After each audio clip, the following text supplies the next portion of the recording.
Pemerintah lewat Kementerian Komunikasi dan Digital atau Komdigi meluncurkan peraturan pemerintah nomor 17 tahun 2025 tentang tata kelola penyelenggaraan sistem elektronik dalam perlindungan anak atau PP-Tunas untuk memperkuat perlindungan anak di ruang digital. Dalam Bisnis Indonesia Forum bertajuk Dunia Digital Anak di Media Sosial Seberapa Aman? Yang diselenggarakan di Wisma Bisnis Indonesia, Senin 4 Mei 2026. Sekretaris Ditjen Pengawasan Ruang Digital Komdigi, Medio Deci Lustarini, menilai peraturan ini langkah mendesak. Menurut data Kementerian Kesehatan terjadi peningkatan jumlah anak-anak yang mencoba mengakhiri hidupnya sebesar 2,7 kali lipat pada 2023 dibandingkan pada 2015. Karena itu, implementasi PP-Tunas diharapkan menjadi sabuk pengaman bagi anak di ruang digital. Nah, kemudian di sini PP-Tunas itu sebenarnya adalah safety belt. Jadi dia fungsinya itu untuk menjadi pelindung, menjadi ukuran keamanan dengan mengatur adanya akuntabilitas PSE. Jadi yang diatur memang penyelenggara sistem elektroniknya. Kita tahu bahwa memang secara generik PSE mau comply, betul. Namun ketika itu bersifat voluntary, bagaimana kita mengukur akuntabilitas compliance? Itulah sebabnya ada peraturan ini. Jadi kita memberikan literasi, program prioritas literasi. Namun dalam perkembangan ternyata literasi itu tidak cukup.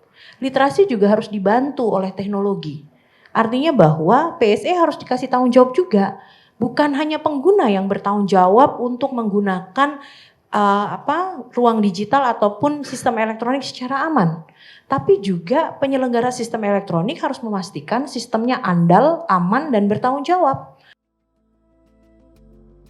Komisi Perlindungan Anak Indonesia atau KPAI pun menuturkan implementasi PP-Tunas dapat membantu peran keluarga dalam melindungi anak di ruang digital dari platform berbahaya. Jasra Putra selaku Wakil Ketua KPAI menuturkan PP-Tunas dapat melindungi anak-anak dari ancaman industri candu. Hal ini meliputi judi online, pornografi, narkoba, kekerasan hingga game online. KPAI menerima aduan sepanjang 2025 sebanyak 2.031 kasus. Dan paling banyak adalah isu keluarga, hampir 50% ya, di 51%. Atau di angka 1.037 kasus. Data ini menunjukkan bahwa situasi keluarga anak Indonesia tidak baik-baik saja. Nah, oleh sebab itu saya kira satu sisi ya penting untuk literasi digital di tingkat keluarga, tapi di sisi lain peran negara harus mampu bagaimana melindungi keluarga Indonesia. Karena kalau keluarga Indonesia bisa terlindungi, setidaknya 60-70% anak bisa terlindungi.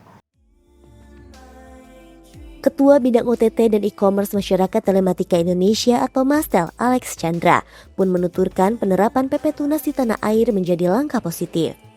Namun, aturan ini dinilai belum sepenuhnya matang dan masih menimbulkan kebingungan di kalangan industri. Alex berpendapat, perbedaan karakter industri digital seperti fintech, media sosial, dan e-commerce membuat pendekatan peraturannya tidak bisa disamakan. Ketiadaan standar teknis dinilai berpotensi membingungkan pengguna, orang tua, hingga anak saat mengakses layanan digital. Karena itu diperlukannya koordinasi lintas pihak. Jadi memang nanti harapannya sih, kami pengen tahu juga sih bagaimana nanti komunikasi antara stakeholder di antara lintas regulator, asosiasi, dan masyarakat. Dan nanti implementasinya akan bagaimana. Karena kita benar-benar butuh itu sebetulnya. Nah, jadi kami juga percaya bahwa kalau ruang digitalnya aman, ekonomi digital tumbuh. Kalau misalnya ruang digitalnya aman, Bapak Ibu yang dewasa pasti akan lebih senang untuk berseluncur di situ.